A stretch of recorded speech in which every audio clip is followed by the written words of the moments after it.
Hi there, welcome to the Soapbox. I'm Russell Conti. I've partnered up with Nancy's Notions again to bring you another project. Again, we're going to use the So Simple Dresden template. I'm all about getting the most bang for my buck when I buy any tool, so I'm going to bring you a couple more projects with that one. Then we'll move on to something else.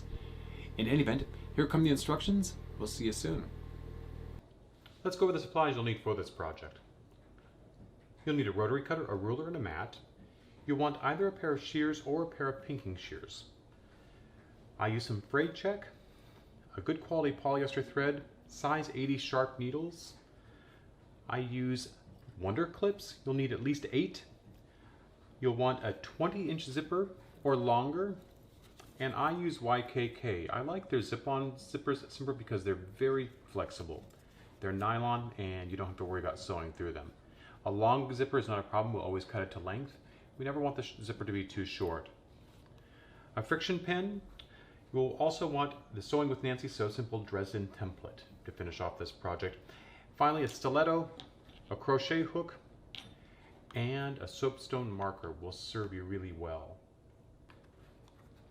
You'll use your Sewing with Nancy So Simple Dresden template and a friction pen to mark. And what we're going to do is we're going to start at the fold first. You want to leave at least a 1/4 inch all the way around. And we're going to trace from the 4-inch line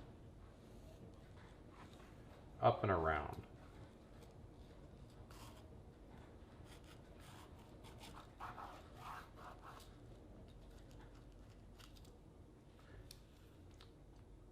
We're going to come down and make certain you have at least a 1/4 inch between where the first petal stops and the second petal begins, and we'll do the same thing.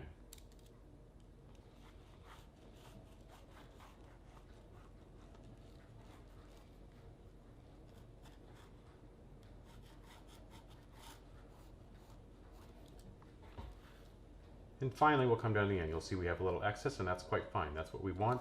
And even if you get captured in the selvage, don't worry. This is going to be cut away later on.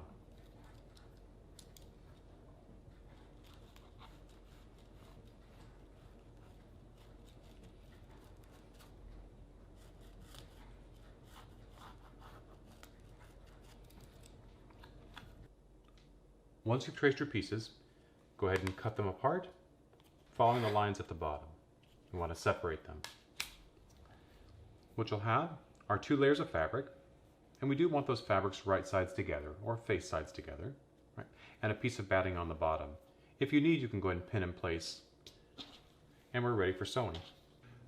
To prepare your flower center, you'll need 2 squares of fabric, 8 inches square, and you'll need a piece of batting to accommodate the square. You'll trace the pattern onto the back side of the fabric, so face sides are together or right sides are together. And I'm using a dark fabric, so I'm using a soapstone marker. And I like those quite a bit because they leave a nice mark that goes away. You don't have to worry about it.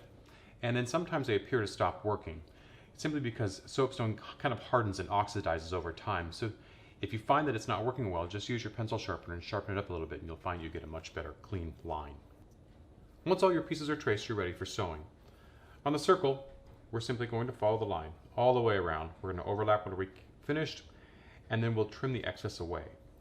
I like to do that versus cutting the circle out first. It's really hard to sew circular shapes together successfully, so if you trace them onto a larger piece of fabric and then sew the circle, then you can cut out and you'll get a much more successful finish. The same thing with the petals. Again, we could have opted to cut them out first and then to sew them, but it's really awkward and difficult sometimes to get those to match up nicely. So I just like to cut a larger piece of fabric, trace my pattern onto it, sew the pattern, and then trim the excess away. And we'll do that for the petals as well. We're going to leave the bottom open, and we'll sew all the way around, and then we'll pull it through the bottom. The circle, we're going to pull through the back. So once we've sewn this, we'll slice the back, and we'll turn it face out.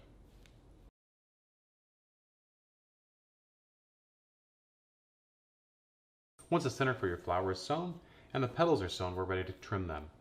I like to use pinking shears for this. It allows me to cut really close to the edges, and then when I turn it, it makes the curve much nicer. If you don't have pinking shears, you can certainly use your standard shears to do this or your rotary cutter.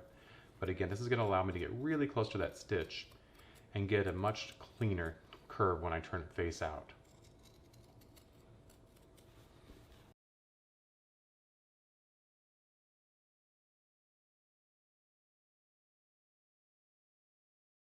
The side with the batting becomes the face side, or the top side. Then I like to use the back of my crochet hook, or the top. You want to be careful about that hook. And we can scoop out that edge. Get it nicely rounded.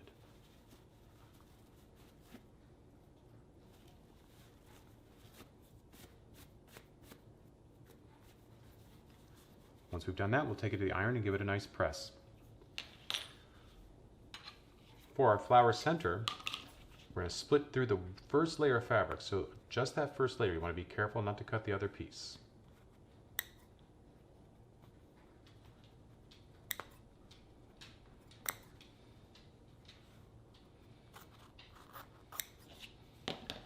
And then we'll turn it face out through that opening.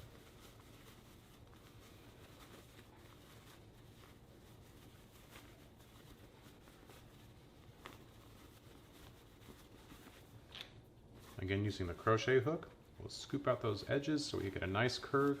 And again, the benefit to the pinking shears is it just helps to get a really nice shape when you're working with curves.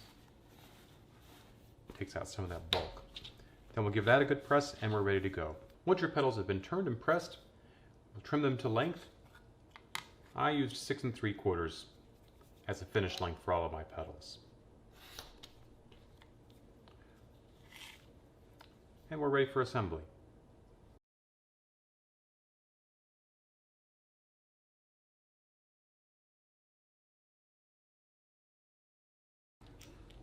Once I've cut all the pattern pieces for my pillow, I like to overlock the edges. It gives a much more professional finish and it cleans it up. It also makes it more stable over time so that if I choose to wash it, I don't have to worry about all that fray that occurs. On the corners here, sometimes when you come to corners you have an excess of thread there that you want to take care of, and that's where the fray check comes into place. Fray check is simply a clear fabric glue, and I can glue those edges, let it dry, and then I can clip those, and then I don't have to worry about the overlock continuing to fray.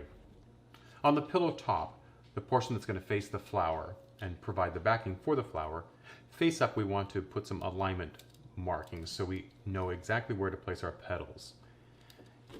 Using your template, you can either cut out the interior circle or you can place little openings there. I place little openings, and you're using your friction pen just to mark there so you have those markings. Once the petals are complete, we're ready for placement. Go ahead and pull out the piece of fabric that you're going to use for the backing of the flower, the top piece face up, where you place the alignment markings for the center of the circle, and we'll just start placing our petals. There are 9 petals that go around the perimeter.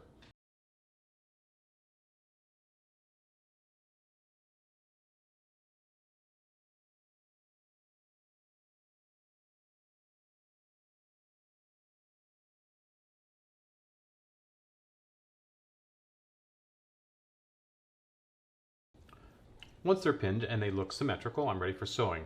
We're just going to capture this inside edge at 1/4 inch away from the inside edge.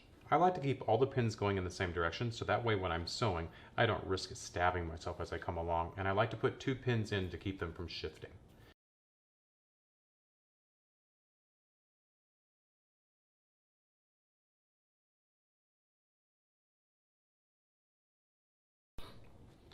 Now that the first level of petals are in place, we're ready for the second level. We're going to do exactly like we did for the first level. Align them. We'll pin, and then again we'll sew at about 1/4 inch. If you go to 3/8, that's fine, but 1/4 is better. That way we don't ever risk any of those bleeding through the flower center.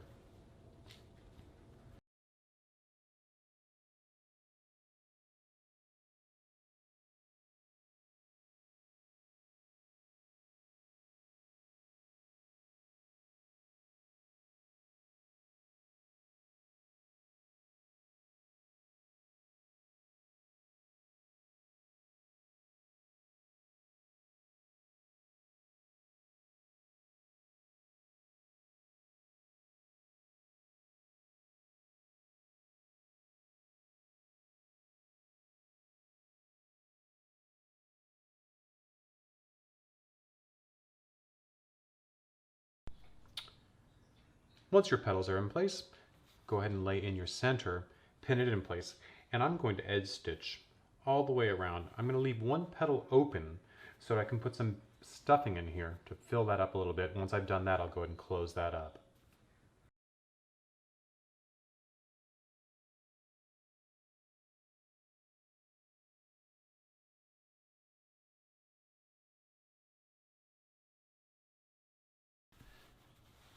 And once it's filled to your content, then just go ahead and finish sewing off that edge and we're ready for final construction. To create the banded edge of the pillow, we want to be able to open it up. We're going to start with the zipper first. Procure the two pieces that are 2.5 inches wide by 19 inches in length. Make certain you keep the notched sides toward the outside. We need those for reference points later on when we get ready to attach to the circle. First, simply selves together or face sides together. The right sides together, wrong sides out. We're going to baste 1/2 inch away from this edge. Then we're going to press that seam allowance open.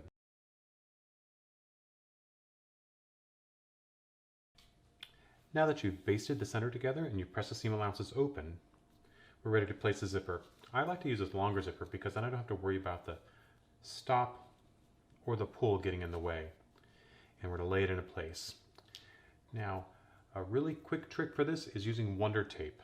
If you place this really close to the edge on either side,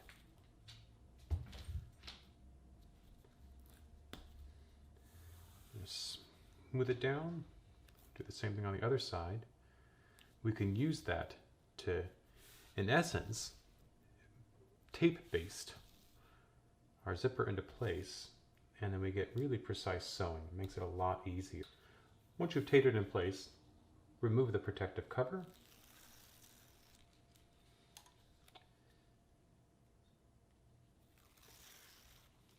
And we'll align the edges of the zipper with the edges like that. Again, I like to leave the zipper stop off the edge so it doesn't get in my way, and the zipper pull as well. Once taped in place, turn it to the face side, and we'll sew about 1/4 inch away on both sides using our zipper foot.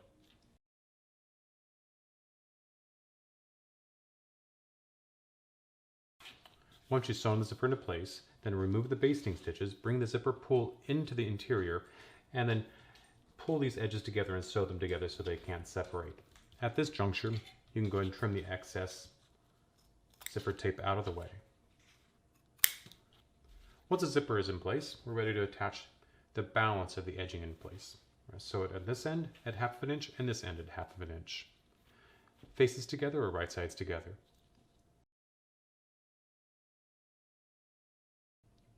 Once the zipper portion of your box pillow has been sewn to the front portion, we're going to turn it over, and we're using our friction pen. We're going to mark a line 1 1/2 inches in from the cut edge over here at the end. So 1 1/4 inches down, 1 1/2 inches in, right there, and right here on either side. The same thing at the other end of the zipper. We'll then sew this portion right there and there, there and there. And what we're creating is a little garage for our zipper to hide in later on. So when we open it up, it'll hide in the garage, and when we close it, this will actually overlap it ever so slightly, so we can have that hidden away.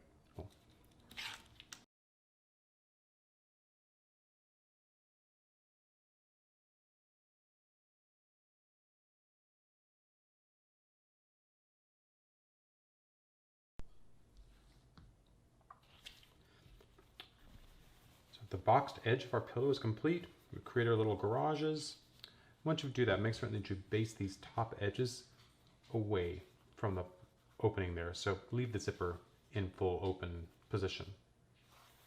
You can either sew the flower top into place first, or you can sew the backing. It does not matter. What does matter is we want to be careful that we align all of our notches. So notches all the way around. There are 8 of them. And it's faces together, right sides together again, wrong sides out. We're going to place those. And then we're going to sew it 1/2 inch away from the edge all the way around.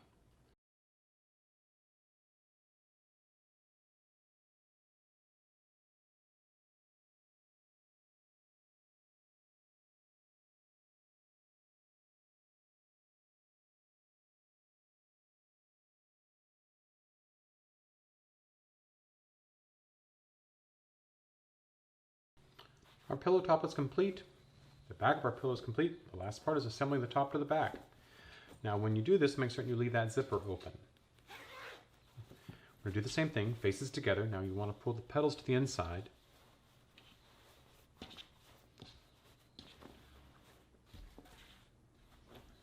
And once again, we want to align our notches. We're going to clip our notches in place. We'll sew it 1/2 inch and we'll turn it through the zipper.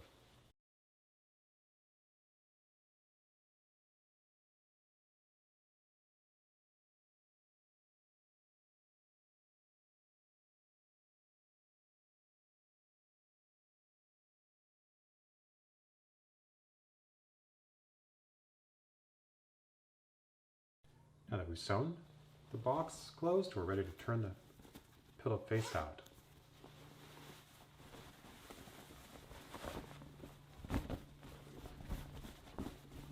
There we have it. Ready for a pillow insert.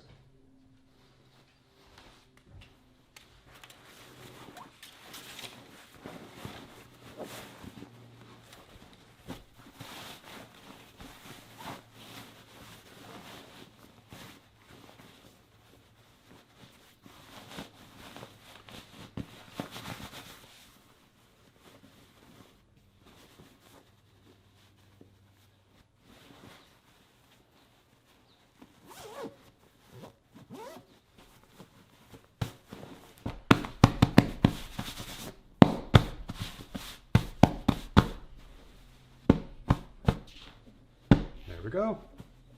Complete. Hey, thank you for joining me.